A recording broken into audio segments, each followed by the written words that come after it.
The 21-year-old man who suffers from special needs was put on a 12-month probation order on May the 1st this year. He carried out the attacks against two 10-year-old girls in 2006. But the conviction only came to light after someone put up posters in these blocks of flats at the Lamare estate, warning parents to keep their children safe.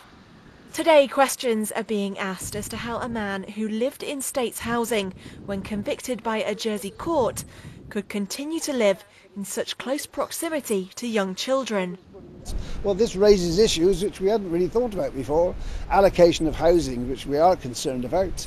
But here's a person who obviously needs to be housed, but there's other people in the area who also need to be housed. They've got families and children, they need to be housed safely. So there's a bit of a conflict, and we're interested to know how it's to be resolved. A spokesman for Community and Social Services responded today, saying the situation was unique.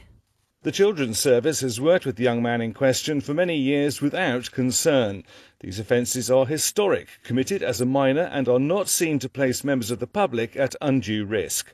As far as possible, all information concerning the safety of others is shared between agencies. In this instance, the risk was perceived to be low, and therefore this didn't occur.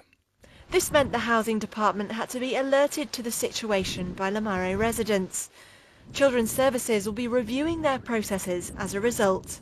The posters that keep appearing on the notice boards inside these flats have now been taken down, but they named the alleged offender and said whereabouts he lived, prompting fears of vigilante attacks.